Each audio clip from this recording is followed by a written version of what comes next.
নমস্কাৰ, মই ভাগ্যশ্ৰী আকৌ এটা নতুন ৰেচিপিৰ সৈতে আপোনালোকৰ মাজলৈ বুলি আজি লৈ আহিছোঁ এটা চুজিৰ লাড়ু ৰেচিপি। চুজিৰ লাড়ু বাৰু এই পদ্ধতিৰে বনাই খাইছেনে? নাই খোৱা যদি ভিডিঅ'টি শেষলৈ চাবলৈ নাপাহৰিব।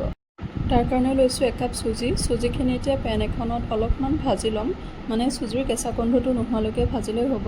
খালি চুজিখিনি যাতে ৰঙা নপৰে তালৈ মন কৰিব। এই লাড়ুবিধ বনাবলৈ একদমেই ইজি, তাৰ লগতে বৰ বেছি সময়টো নালাগে আৰু বেছি বস্তুৰ প্ৰয়োজন নহয়। চুজিখিনি ভজা প্ৰায় হৈয়ে গৈছে, এতিয়া অলপমান ঠাণ্ডা হ'বলৈ ৰাখি থ'ম।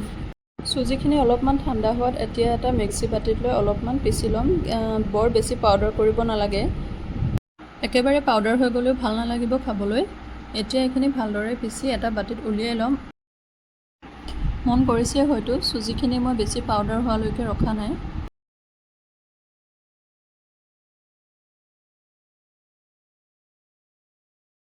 এতিয়া লৈছোঁ আধা কাপ চেনি। চেনিখিনি এতিয়া ভালদৰে মিহি কৰি ল'ম। এতিয়া মিহি কৰি লোৱা চেনি আৰু চুজিখিনি ভালদৰে মিলাই ল'ম।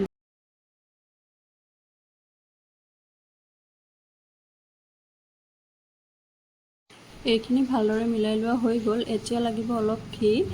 পেন এখনত ঘিখিনি অলপমান গৰম কৰি তাত দিম অলপমান ড্ৰাই ফ্ৰুটছ যি মন যায় তেনেকৈ দিব পাৰে বাৰু। এয়া মই ড্ৰাই ফ্ৰুটছখিনি অলপ মিহিকৈ কাটি লৈছোঁ।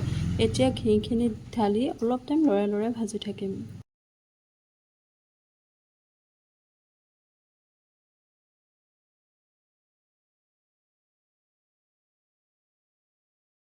এইখিনি প্ৰায় ভজা হৈ গৈছে। এতিয়া যিখিনি চুজি আৰু চেনি মিক্স কৰি ৰাখিছিলোঁ তাৰ ওপৰত এইখিনি এতিয়া ঢালি দিম।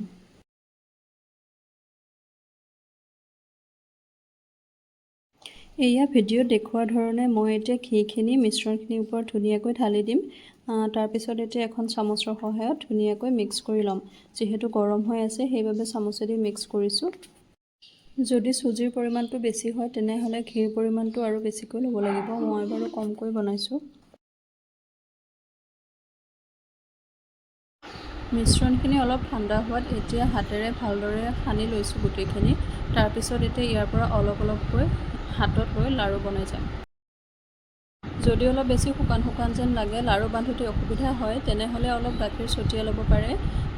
মন কৰিব যাতে গাখীৰখিনি একেৰাহে ঢালি নিদিব, নহ'লে ঢিলা হৈ যাব। অলপ অলপকৈ ছটিয়াই ছটিয়াই লাড়ু বনাব পাৰিব। মোৰ বাৰু তেনেকুৱা অসুবিধা হোৱা নাছিলে, কিয়নো মোৰ ঘিৰ পৰিমাণটো অলপ বেছি আছিলে। সেইটো কাৰণে হৈ গ'ল ধুনীয়াকৈ।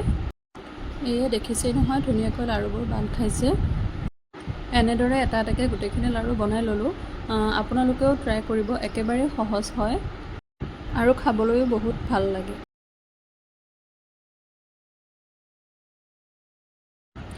এতিয়া এখন প্লেটত ধুনীয়াকৈ এটা এটাকৈ সজাই ল'লোঁ।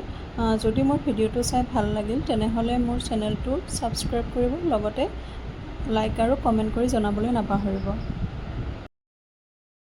তেনেহ'লে আজিলৈ আহিছোঁ, বাই বাই। আকৌ এটি পুনৰ ৰেচিপিৰ সৈতে লগ পাম বুলি আশা কৰিলোঁ।